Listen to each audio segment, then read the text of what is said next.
Alright, this one's for all my fellow empaths out there, my sensitive folk. What up? I'm sensing that you guys need some help right now. I've struggled with and worked through so many things, and if you're an empath, these things are definitely going to sound familiar to you. Maybe you alter your personality based on who you're around, what environment you're in. Maybe you're afraid to be authentic and you find yourself dampening your true self. Maybe you struggle with saying yes all the time and giving too much of your energy to people who don't deserve it. Maybe you're always people-pleasing, always trying to play it safe to keep the peace and not rock the boat. Maybe you're not putting yourself first. Maybe you're feeling energetically drained all the time. Maybe you find yourself feeling sad or depressed or anxious for no logical reason. It is such an incredible gift to be an empath, to be sensitive, to be in tune with things. But if we haven't figured out how to shield ourselves from getting our energy leached, then it's going to be a detriment. So you got to understand that at the core, we are all connected.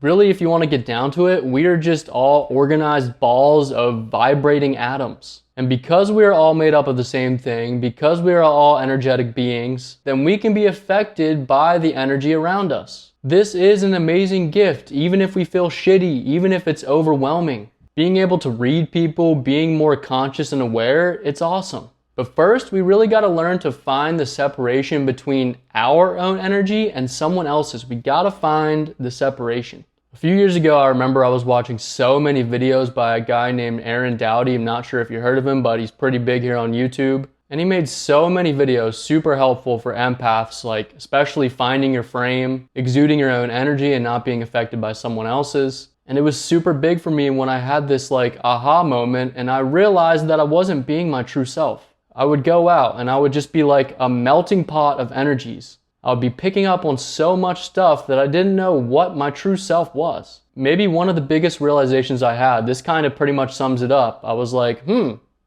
maybe I'm not the weird one. Maybe I'm absorbing someone else's weird or awkward energy and it's making me feel weird. Once you start to become conscious and aware of how someone else's energy is getting into your like internal realm and impacting you, it becomes so much easier to block it, stop picking up on their energy, and start to exude your own. In a previous video, I talked about putting up like an energetic shield around me, like a bubble or a force field. I personally like to imagine it to be blue, but you can pick any color that you'd like. And this actually works because your thoughts or what you visualize actually manipulates the energy or the energetic field around you and it becomes real. Thoughts are really just like little radio waves and we can't see them because they're vibrating so high. We can't see them like visible light, but they're these little radio waves that broadcast out into our environment. Your TV remote is pretty much doing the same thing. It's sending a signal, it's sending a wave to the TV to control it. The stronger your thoughts are and the more belief you have behind them, the more real they become and faster. And you build that through consistency, doing the same thing over and over. What we really need is a mental cue to recenter ourselves in our true energy, our true essence. And this cue is going to allow us to start reversing these mental habits. And we're going to rewire ourselves to stop people pleasing, to stop molding ourselves to the environment, to stop taking on other people's emotions. But we got to start noticing it in the moment it happens and making a conscious shift.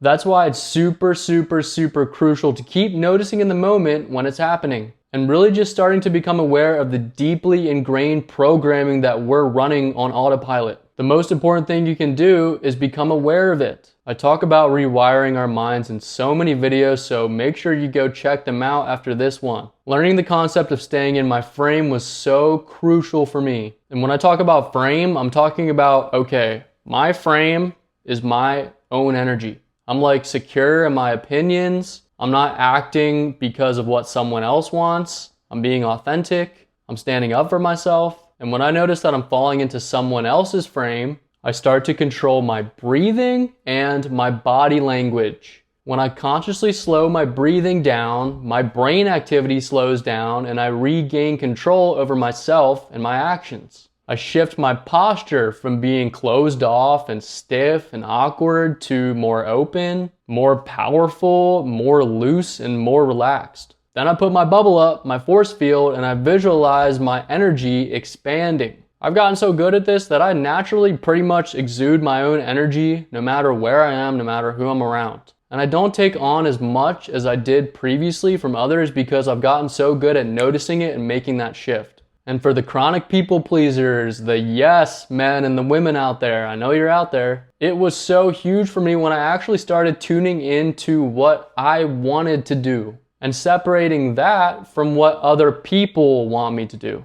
You know, we're so programmed to please others from like a wound or a trauma that we picked up in the past. And sometimes we'll think it's what we actually want to do, but it's being disguised. We're so programmed to people please that we're not in touch with what we want at our core. And it's so freeing when you stop changing yourself based on who you're around. You don't have to like prepare as much. You don't have to worry about, oh, what are other people thinking? How can I cater to them? And it takes so much energy. It literally sucks your energy when you are trying to cater to others. And yeah, you know, we want to help people. We want to be there for people. But people have to solve their own problems. We can't always be a crutch for them or they're never going to learn anything. They're never going to grow. And no matter how difficult it is, sometimes we need to let people go and let them figure things out for themselves. They'll be better off. So really the main point of this video is awareness. Start being aware, start observing, start noticing. And maybe you know the force field won't work for you, but find some kind of method that's going to start to protect you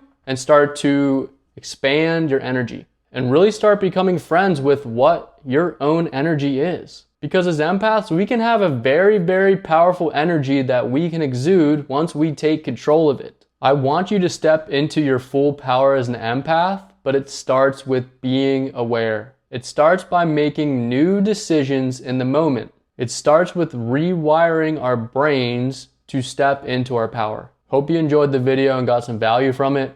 Peace.